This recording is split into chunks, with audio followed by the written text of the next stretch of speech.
Hello प्यारे बच्चों, last class में हमने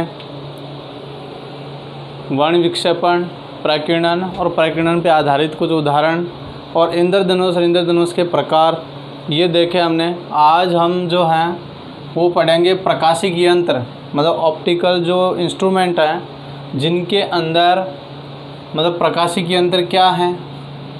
प्रकाशिकी यंत्र में आ जाएगा मानव नेत्र, सूक्ष्मदर्शी और दूरदर्शी, ये चीज़ें पढ़ेंगे। इसके बाद में हम पढ़ेंगे मानव नेत्र। और मानव नेत्र क्या है, मानव नेत्र के अंदर ऐसी कौन कौन सी स्ट्रक्चर हैं, कौन सा क्या काम करता है, ये चीज़ें हम पढ़ेंगे। और फिर उसके बाद में मानव नेत्र से संबंधित जो दोष हैं और उनका निवारण, कौन कौन से दोष है। 5 दोष है: मायोपिया, हाइपरोपिया, फ्रेश बायोपिया, एस्टिग्मेटिज्म और कैटरेक्ट्स, ये चीज़ें हम इसमें पढ़ेंगे। तो पहला आता है प्रकाशिकी यंत्र।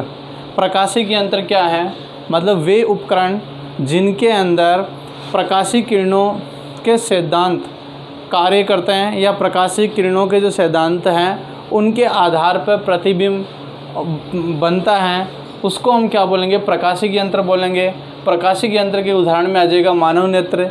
मानव नेत्र जो है वो प्रकृति द्वारा प्रदत्त एक प्रकाशिकी यंत्र है। इसके अलावा सूक्ष्मदर्शी, जिससे हम जो बैक्टीरिया वगैरह हैं, सूक्ष्म जो चीज़ें हैं उनको हम बड़ा करके देखते हैं, उसको बोलते हैं सूक्ष्मदर्शी।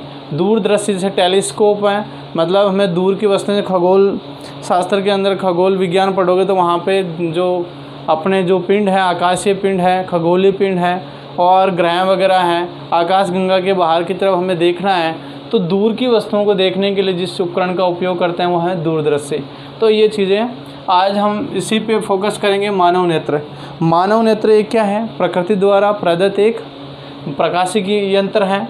इसके अंदर जैसे ही प्रकाश प्रवेश करता है तो प्रकाश प्रवेश करने के बाद में उसका जो प्रतिबिंब है, वस्तु का जो प्रतिबिंब है वो बनता है पीत बिंदु पर। अगर सामान्य आँख है, मतलब उसके अंदर किसी प्रकार का दोष नहीं है, कोई डिफेक्ट्स नहीं है, बिल्कुल सामान्य नेत्र हैं, तो उस टाइम पे उसका जो डायग्राम है, मतलब उसका प्रतिबिंब है वस्तु का, वो पीत बिंदु मतलब रेटिना पे बनता है।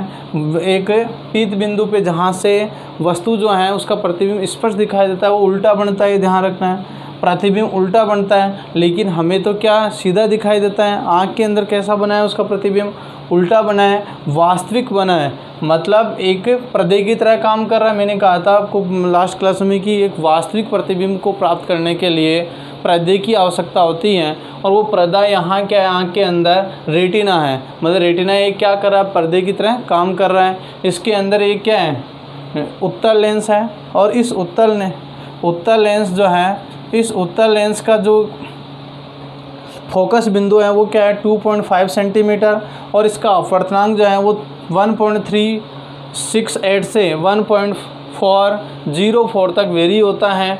और इस जैसे ही यहाँ पे इसका उल्टा प्रतिबिंब बनता है तो हमें सीधा कैसे दिखाई देता है, सीधा ये जो दृक तंत्रिकाएँ हैं वो इसको किस में बदल देती हैं, इलेक्ट्रिक सिग्नल में बदलती हैं। और ये इलेक्ट्रिक सिग्नल सीधे कहाँ पहुँचते हैं, मस्तिष्क के पास में पहुँचते हैं।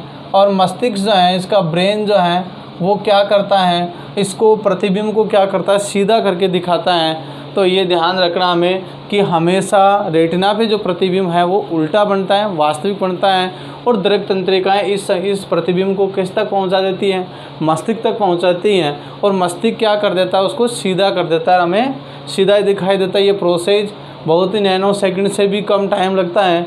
अब इसके अंदर क्या क्या है, आप मानव नेत्र ये देखोगे आँख, तो इसके ऊपर एक आवरण है ऐसा जो बिल्कुल सख्त है, मतलब जो रक्षा करता है आँख की रक्षा करता है। इसको क्या बोला जाता है, इसको बोला जाता है श्वेत पटल।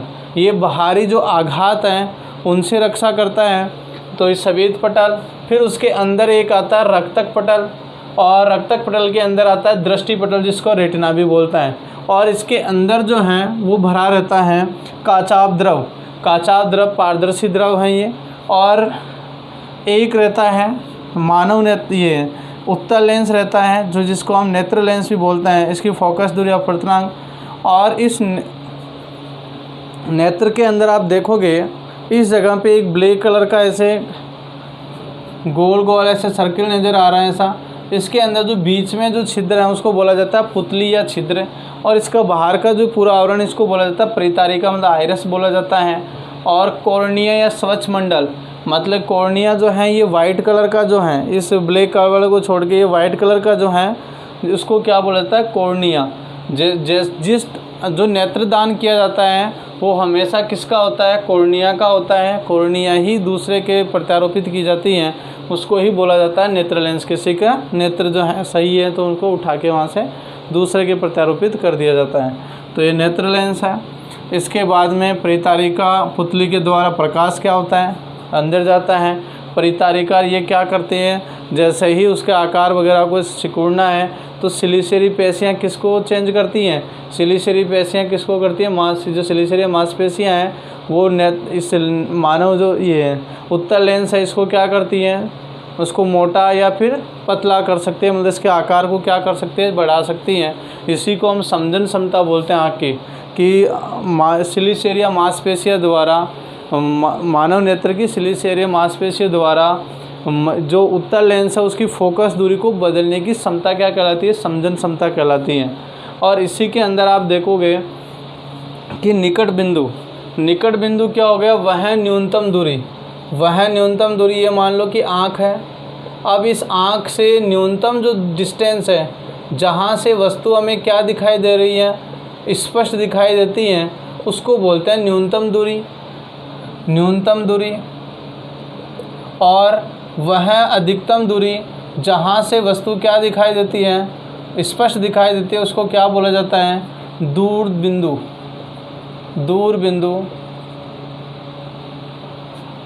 निकट बिंदु और दूर बिंदु। अब इसको तो हमने क्या बोला, निकट बिंदु, और इसको क्या बोला, दूर बिंदु। एक आता है दृष्टिप्रास, मतलब इन दोनों के बीच के जो गैप है इसको बोला जाता है दृष्टिप्रास। मतलब निकट बिंदु और दूर बिंदु के मध्य की जो डिस्टेंस है उसको क्या बोला जाता है, दृष्टिप्रास।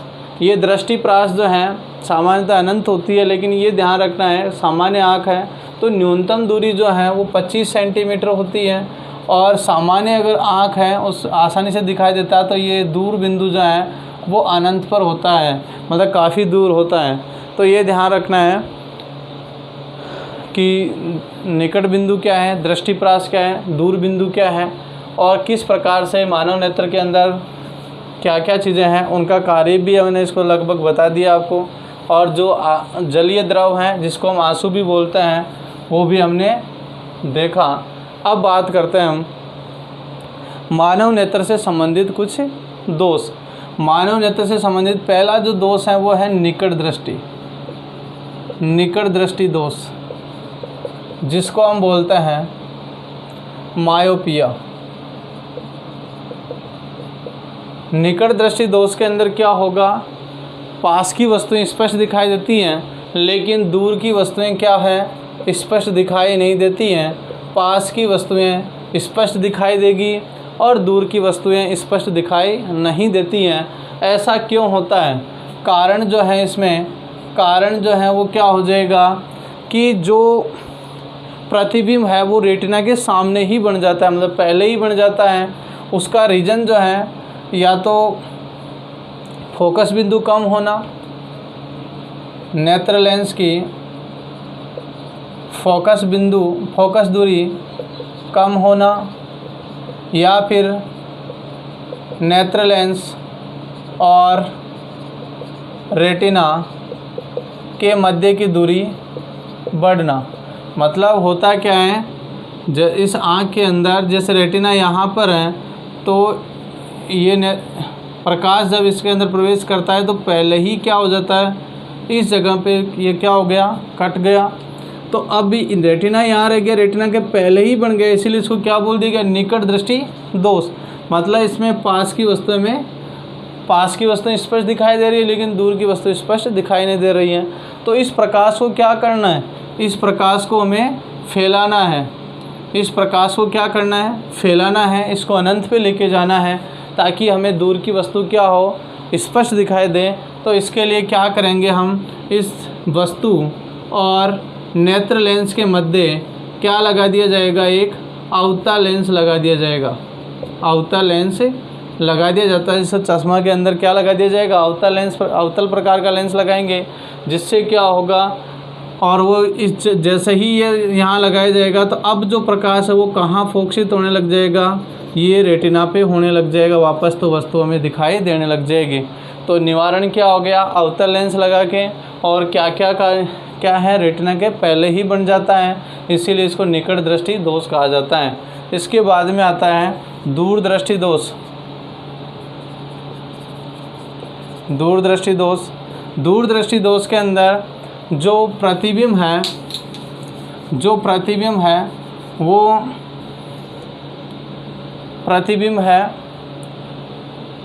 रेटिना के परे बनता है, मतलब रेटिना यहीं रह जाती है और प्रतिबिंब यहाँ, ये फोकस यहाँ पे होता है प्रकाश, और रेटिना यहाँ रह गई, मतलब रेटिना के क्या बन रहा है, परे बन रहा है, दूर बन रहा है, इसीलिए इसको क्या बोल दिया, दूरदृष्टि दोष।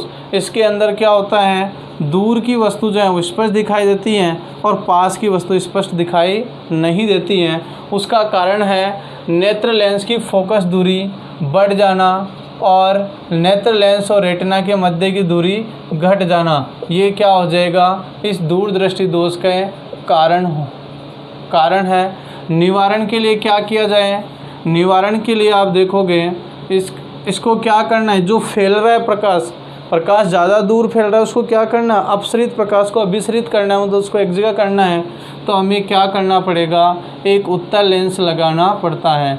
तो उत्तल लेंस लगा के क्या कर सकते हैं, इसको जो बिंदु केंद्रित हो रहा था जो पीछे की ओर रेटिना के, उसको रेटिना पे ला सकते हैं। इसको लगाने के बाद में जो प्रकाश आएगा वो कहाँ फोकसित हो जाएगा, रेटिना पे हो जाएगा, और यहाँ से ये हट जाता है और वस्तु स्पष्ट दिखाई देने लग जाती है। तो निवारण करने के लिए क्या किया जाएगा, यहाँ उत्तल लेंस लगाया जाएगा और निकट दृष्टि के अंदर अवतल लेंस लगाया जाता है। अब आता है इसके बाद में जरा दृष्टि।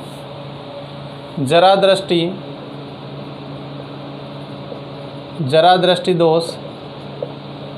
दृष्टि दोष उम्र के साथ में, जैसे जैसे उम्र बढ़ती है तो व्यक्ति को ना तो पास की वस्तु दिखाई देती है ना दूर की वस्तु दिखाई देती है। तो ऐसे में ऐसे दोष को हम क्या बोलेंगे, जरा दृष्टि बोलेंगे, कि उम्र के साथ में हुआ है। उसका कारण जो है, उसका कारण जरा दृष्टि का कारण एक तो उम्र हो गई, उम्र के होने से, उम्र बढ़ने के साथ क्या हो जाएगा, सिलियरी जो मांसपेशियाँ हैं उनके द्वारा मानव नेत्र को जो फोकस दूरी है उसको कम और ज़्यादा किया जाता है। मतलब समझन क्षमता थी, मानव नेत्र की जो समझन क्षमता थी वो क्या हो गई, कमज़ोर हो गई, जिससे उसको बिल्कुल ये पास की ना दूर की दोनों ही दिखाई नहीं देती हैं। इसीलिए वो एडजस्ट नहीं कर पाती हैं, क्योंकि उम्र के साथ में क्या हो गई, सिलियरी मांसपेशियाँ क्या हो गई, बिल्कुल वीक हो गई। इस वजह से ना पास की वस्तु दिखाई देती है ना दूर की वस्तु दिखाई देती है। इसको दूर करने के लिए हमें द्विफॉक्सी का मतलब हो गया कि उसके अंदर अवतल भी हो और उत्तल भी हो। अब अवतल ऊपर लगाया जाता है या फिर उत्तल ऊपर लगाया जाता है, ऐसे देखेगा, मतलब दूर की वस्तु को देखना है, तो दूर की वस्तु जो है वो किस में दिखाई नहीं देती है, निकट दृष्टि में दिखाई नहीं देती है। दूर की वस्तु जो है निकट दृष्टि दोष के अंदर निकट दृष्टि दोष के अंदर पास की वस्तु दिखाई देती है और दूर की वस्तु दिखाई नहीं देती है। तो निकट दृष्टि दोष के अंदर दूर की वस्तु दिखाई नहीं दे रही है, तो जैसे ही ऊपर करेगा मतलब उसको क्या करना है, दूर की वस्तु दिखाई देनी है। मतलब निकट दृष्टि दोष के निवारण के लिए क्या किया जाता है, अवतल लेंस ऊपर लगाया जाता है, मतलब पहले अवतल लेंस लगाया जाता है इसमें। तो अवतल लेंस पहले लगाया जाएगा कि जो चश्मा बनाया जाता है उसके ऊपर तो यहाँ तो क्या डिज़ाइन कर दिया जाता है, अवतल लेंस, और नीचे की ओर क्या कर दिया जाता है, उत्तल लेंस डिज़ाइन कर दिया जाता है। इसीलिए इसको क्या बोलते हैं, द्विफॉक्सी, मतलब एक ही जो स्पेक्टेकल्स हैं उसके अंदर क्या कर दिया, दोनों चीज़, एक ऊपर अलग लेंस है नीचे अलग लेंस है। तो नीचे देखेंगे तो हमारे को कौन सा आ जाएगा, बीच में उत्तल आ जाएगा, जिससे क्या होगा, पास की वस्तु दिखाई देगी, और दूर की देखनी है तो उसके बीच में जैसे ऊपर की तरफ देखेंगे ऐसे करके तो क्या होगा, दूर की वस्तु दिखाई देती है। तो ये ध्यान रखना है। इसके अलावा अबिंदुकता दोष, अबिंदुकता जिसको हम एस्टिग्मेटिज्म कहते हैं, अबिंदुकता। अबिंदुकता में क्या होता है कि जैसे जो कॉर्निया है उस कॉर्निया का सही से गोलाकार नहीं होना। अगर ये जो वाइट कलर वाला जो कॉर्निया अगर इसकी गोलाई अगर कुछ बदल जाती है, टेढ़ा मेढ़ा हो जाता है, तो उस टाइम पे क्या होगा, उस दोष को हम क्या बोलेंगे, अबिंदुकता बोलेंगे। ऐसी कंडीशन में क्या होती है, बिल्कुल सीधी क्षैतिज लाइनें भी हमें टेढ़ी नज़र आती हैं, बिल्कुल सीधी क्षैतिज लाइनें भी टेढ़ी नज़र आती हैं, और बिल्कुल लंबवत लाइनें जो हैं वो भी टेढ़ी नज़र आएगी। तो ऐसे दोष को हम क्या बोलेंगे, अबिंदुकता। मतलब जिसके अंदर क्षैतिज और लंबवत जो रेखाएं हैं वो टेढ़ी नज़र आ रही हैं, उसको क्या बोलेंगे, अबिंदुकता बोलेंगे। उसका कारण क्या है कि जो कॉर्निया है, मतलब श्वेत पटल है, उसका सही से गोलाकार नहीं रहना, सही से गोलाकार नहीं है। इस वजह से क्या हो रहा है कि क्षैतिज रेखाएं और लंबवत रेखाएं हमें सही तरीके से दिखाई नहीं दे रही, टेढ़ी दिखाई दे रही हैं। ऐसे का निवारण करने के लिए, ऐसे दोष का निवारण करने के लिए बेलनाकार लेंस लगाया जाता है, बेलनाकार लेंस लगाया जाता है। अब आता है लास्ट जो है कैटरेक्ट्स। कैटरेक्ट्स का मतलब मोतियाबिंद। लास्ट जो दोष है वह है मोतियाबिंद। मोतियाबिंद, मोतियाबिंद के अंदर क्या होता है, व्यक्ति की जो आँख का जो कॉर्निया है वो दूधिया कलर का हो जाता है। दूधिया मतलब अपारदर्शी हो जाता है, अपारदर्शी हो जाता है।